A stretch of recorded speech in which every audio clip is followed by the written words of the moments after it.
Assalamualaikum warahmatullahi wabarakatuh. Kami dari kelompok 5 akan mempresentasikan tentang distribusi daerah.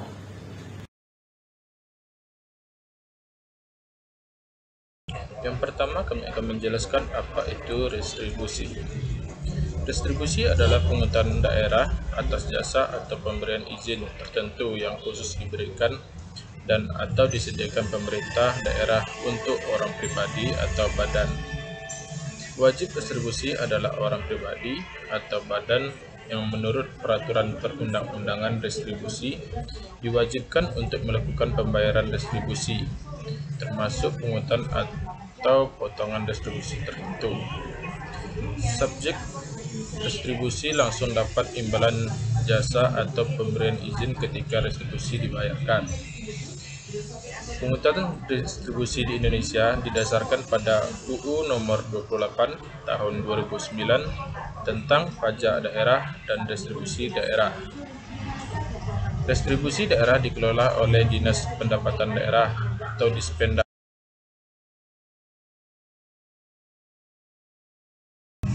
Masa distribusi adalah suatu jangka waktu tertentu yang merupakan batas waktu bagi wajib distribusi untuk memanfaatkan jasa dan perizinan tertentu dari pemerintahan daerah yang bersangkutan. Surat Setoran Distribusi Daerah yang selanjutnya disingkat SSRD adalah bukti pembayaran atau penyetoran distribusi yang telah dilakukan dengan menggunakan formular atau telah dilakukan dengan cara lain ke kas daerah melalui tempat pembayaran yang ditunjuk oleh kepala daerah. Surat Ketetapan Distribusi Daerah atau disingkat dengan SKRD adalah surat ketetapan distribusi yang menentukan besar jumlah pokok distribusi yang terutang. Dokumen lain yang dipersamakan dengan SKRD dapat berupa karcis, kupon, dan kartu langganan.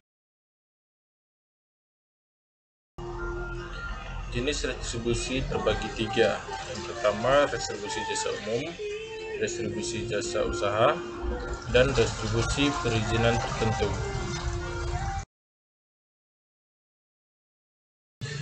Distribusi jasa umum adalah distribusi atas jasa yang disediakan atau diberikan oleh pemerintah daerah untuk tujuan kepentingan dan kemanfaatan umum serta dapat dinikmati oleh orang pribadi atau badan. Prinsip dan sasaran distribusi jasa umum.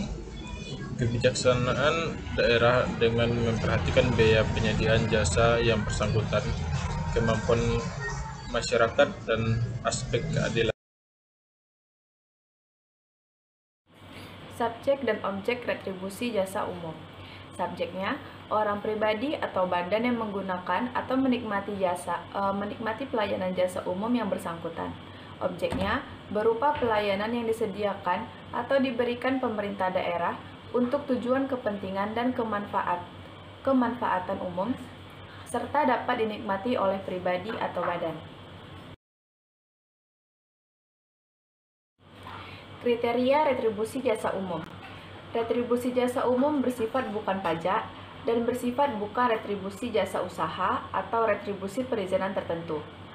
Jasa yang bersangkutan merupakan kewenangan daerah dalam rangka pelaksanaan desentralisasi. Jasa tersebut memberi manfaat khusus bagi orang pribadi atau badan yang diharuskan membayar retribusi. Di samping untuk melayani kepentingan dan kemanfaatan umum. Jasa tersebut layak untuk dikenakan retribusi. Retribusi tidak bertentangan dengan kebijakan nasional mengenai penyelenggaraannya. Retribusi dapat dipanggul secara efektif dan efisien, serta merupakan salah satu sumber pendapatan daerah yang potensial. Pemungutan retribusi memungkinkan penyediaan jasa tersebut dengan tingkat dan kualitas pelayanan yang lebih baik. Selanjutnya, saya akan membahas tentang jenis-jenis retribusi jasa umum. Yang pertama yaitu retribusi pelayanan kesehatan, yang kedua retribusi pelayanan persampahan atau kebersihan, Yang ketiga, retribusi penggantian biaya cetak kartu tanda penduduk dan akte catatan sipil. Yang keempat, retribusi pelayanan pemakaman dan pengabuan mayat. Yang kelima, retribusi pelayanan parkir di tepi jalan umum. Yang keenam, retribusi pelayanan pasar. Yang ketujuh, retribusi pengujian kendaraan bermotor. Selanjutnya, retribusi pemeriksaan alat pemadam kebakaran, retribusi penggantian biaya cetak peta, dan yang terakhir yaitu retribusi pengujian kapal perikanan.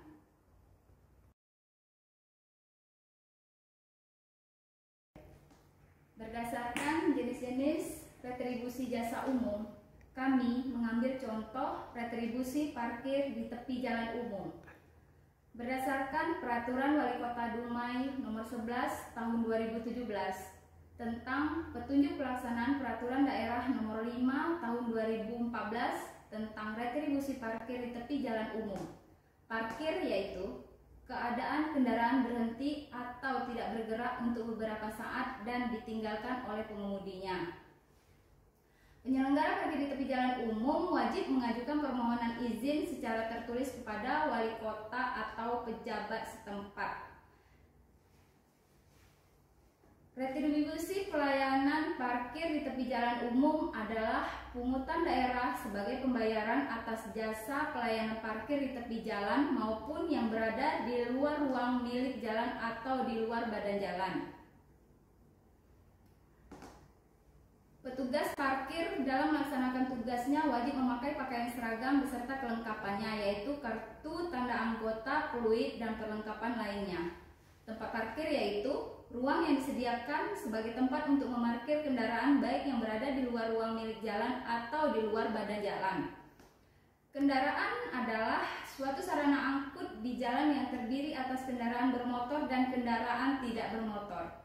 Subjek retribusi adalah orang pribadi atau badan yang dapat dikenakan di tepi jalan umum. Sedangkan objek retribusi yaitu penyelenggara pelayanan parkir yang merupakan penyedia pelayanan parkir yang ditentukan oleh pemerintah daerah sesuai dengan ketentuan peraturan perundang-undangan yang berlaku. Tarif retribusi pelayanan di tepi jalan umum yaitu besaran uang dalam rupiah atau retribusi pelayanan parkir di tepi jalan umum.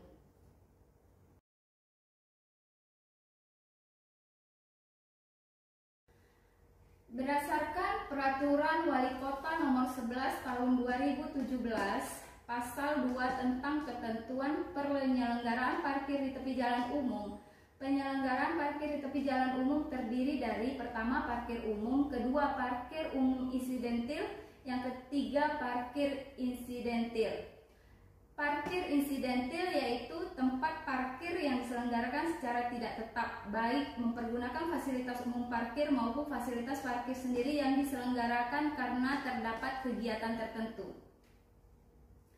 Zona adalah suatu wilayah atau kawasan atau areal tempat parkir di tepi jalan umum yang terdiri dari satu ruas jalan atau lebih yang dibatasi dengan rambu lalu lintas.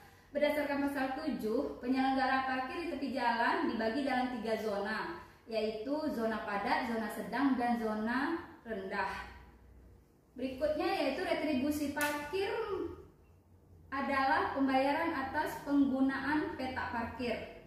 Semua karcis tanda parkir sebelum digunakan harus dibubuhi tanda cap atau dikorporasi oleh Badan Pendapatan Daerah dan disahkan oleh Dinas Perhubungan. Penyelenggaraan parkir adalah orang warga negara Indonesia atau badan yang menyelenggarakan usaha di bidang pelayanan parkir yang telah mendapatkan izin dari pemerintah daerah. Retribusi dan tarif parkir.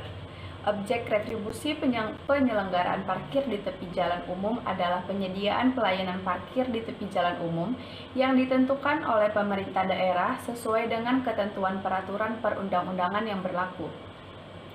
Besarnya tarif parkir per satu kali parkir di tepi jalan umum adalah kendaraan bermotor roda 2 dan roda 3 sebesar Rp1.000, mobil penumpang sebesar Rp2.000, mobil barang sebesar Rp3.000, mobil bus sebesar Rp5.000, mobil gandengan atau kereta tempelan sebesar Rp10.000.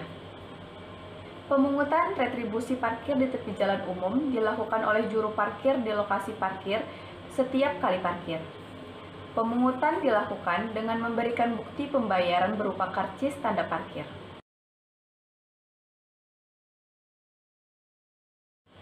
Besarnya tarif parkir berlangganan untuk jenis kendaraan bermotor ditetapkan masing-masing sebesar kendaraan roda 2 sebesar Rp24.000 per bulan, kendaraan roda 4 sebesar Rp48.000 per bulan.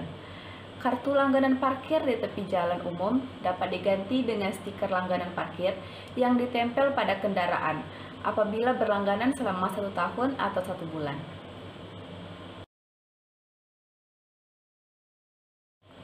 Tata cara pembayaran. Pemungutan parkir di tepi jalan umum dilakukan dengan 2 cara, yaitu yang pertama menggunakan tiket atau karcis, yang kedua menggunakan stiker atau kartu berlangganan. Semua retribusi hasil pemungutan wajib disetorkan seluruhnya oleh pengelola parkir kepada pemegang kas atau pembantu pemegang kas pada Dinas Perhubungan.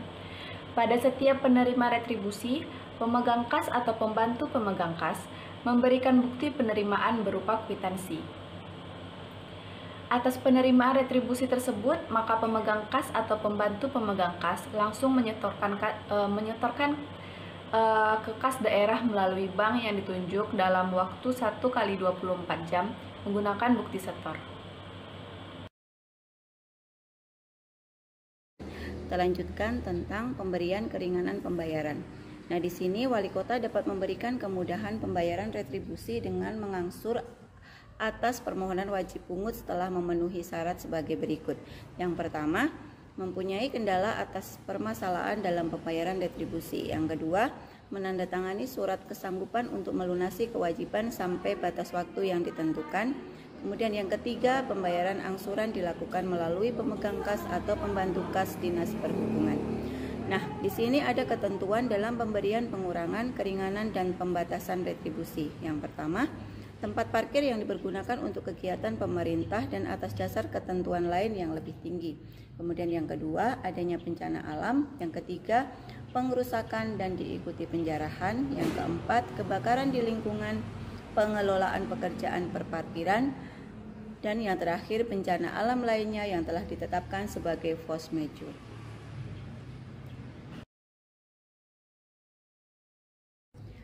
Saya lanjutkan pengendalian dan pengawasan.